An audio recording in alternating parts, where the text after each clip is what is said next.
আসসালামু আলাইকুম ওয়া রাহমাতুল্লাহ। পোশাক মানুষের ব্যক্তিত্বের পরিচয় বহন করে, কিন্তু একজন মুসলিম হিসেবে আমাদের পোশাক কেমন হওয়া উচিত এ বিষয়ে অত্যন্ত চমৎকার ও বিশুদ্ধ দিক নির্দেশনা দিয়েছেন প্রখ্যাত ইসলামী স্কলার ডক্টর খন্দকার আব্দুল্লাহ জাহাঙ্গীর রাহিমাহুল্লাহ তার বিখ্যাত কোরআন সুন্নাহর আলোকে পোশাক, পর্দা ও দেহসজ্জা বইটিতে। আজ আমরা এই বইয়ের আলোকেই জানবো ইসলামী পোশাকের সাধারণ বৈশিষ্ট্যগুলো ঠিক কি কি এবং পোশাক পরিধানের ক্ষেত্রে রাসূলুল্লাহ সাল্লাল্লাহু আলাইহি ওয়াসাল্লাম এবং তার সাহাবীদের দৃষ্টিভঙ্গি কেমন ছিল।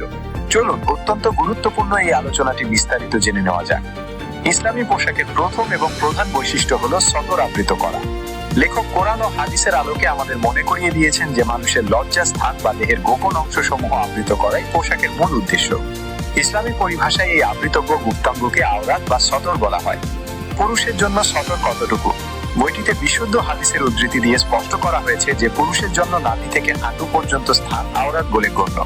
দেহের এই অংশটুকু স্ত্রী ছাড়া অন্য যে কোনো মানুষের দৃষ্টি থেকে আবৃত করে রাখা ফরজ। এ বিষয়ে ইমাম ও ফকিগণের মধ্যে কিছু মতভেদ থাকলেও অধিকাংশ ফকি ও ইমাম একমত যে উরু সতরের অন্তর্ভুক্ত।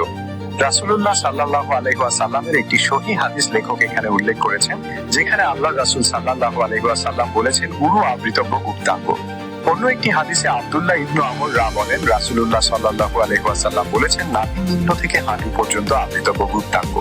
আর মহিলাদের আওরাত বা আবৃতব্য গুপ্তাঙ্গ সম্পর্কে লেখক এই বইয়ের 4র্থ অধ্যায়ে বিস্তারিত আলোচনা করেছেন।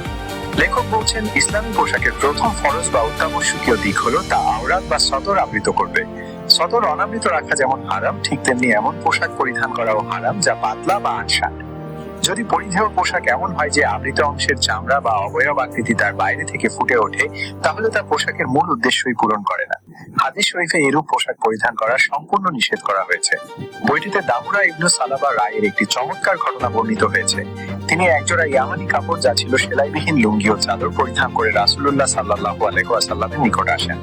রাসূলুল্লাহ সাল্লাল্লাহু আলাইহি ওয়াসাল্লাম তাকে দেখে বলেন, হে দামুরা, তুমি কি মনে করো যে তোমার এই কাপড় দুটি তোমাকে জান্নাতে প্রবেশ করাবে? দামুরা তখন বলেন, হে আল্লাহর রাসূল, আপনি যদি আমার জন্য আল্লাহর কাছে ক্ষমা প্রার্থনা করেন তবে আমি বসার আগেই এখনই কাপড় দুটি খুলে ফেলবো। তখন নবীজি সাল্লাল্লাহু আলাইহি ওয়াসাল্লাম তার জন্য দোয়া করলেন এবং দামুরা দ্রুত গিয়ে কাপড় দুটি খুলে ফেললেন। এই হাদিসটি সনদ গ্রহণযোগ্য।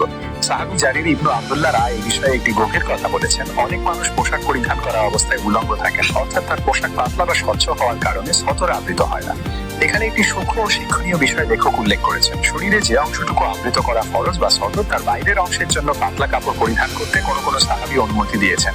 যদিও সাধারণভাবে তারা পাতলা বা স্বচ্ছ কাপড়ের ব্যবহার সব ক্ষেত্রে অপছন্দ করতেন, তবুও কোনো কোনো সাহাবী ও তাবী পুরুষের কামিজ, জামা, চাদর ও পাগড়ির ক্ষেত্রে পাতলা কাপড়ের ব্যবহারে আপত্তি করেননি। যেমন ইকরিমা বলেন ইবনু আব্বাসের রায় একটি পাতলা চাদর ছিল।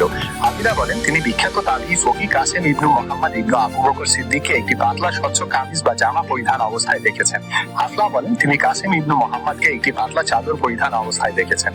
সুতরাং আমরা দেখছি যে ফরজ সতর আবৃত হলে বাকি দেহের জন্য পাতলা কাপড়ের পোশাক পরিধান আপত্তিকর নয়, তবে আনসাট ও সতরের বর্ণনা করে এমন পোশাক সর্বাবস্থায় বর্জনীয়। ইসলামী পোশাকের আরেকটি অন্যতম প্রধান বৈশিষ্ট্য হলো নারী ও পুরুষের পোশাকের স্বাতন্ত্র্য বা ভিন্নতা। হাদিস শরীফে বিশেষভাবে নারী ও পুরুষের পোশাকের স্বাতন্ত্র্য বজায় রাখতে নির্দেশ দেওয়া হয়েছে। নারীর জন্য পুরুষালী পোশাক এবং পুরুষের জন্য মেয়েলি পোশাক ব্যবহার করা সম্পূর্ণ নিষেধ বা হারাম করা হয়েছে। এখানে লক্ষণীয় যে নারী ও পুরুষ অন্যান্য অনেক সমাজের ন্যায় আরবীয় সমাজেও মূলত একই প্রকারের পোশাক পরিধান করতেন। যেমন বিভিন্ন দেশে নারী ও পুরুষ সকলেই সেলোয়ার কামিজ পরিধান করেন, অনুরূপভাবে আরবেও উভয়ই লুঙ্গি, চাদর বা কামিজ পরিধান করতেন। কিন্তু এই একই প্রকারের পোশাকের মধ্যেও নারী ও পুরুষের পোশাকের কাটিং, ডিজাইন বা পরিধানের পদ্ধতিতে স্পষ্ট স্বাতন্ত্র্য ও ভিন্নতা বজায় রাখা ইসলামের একটি অপরিহার্য বিধান।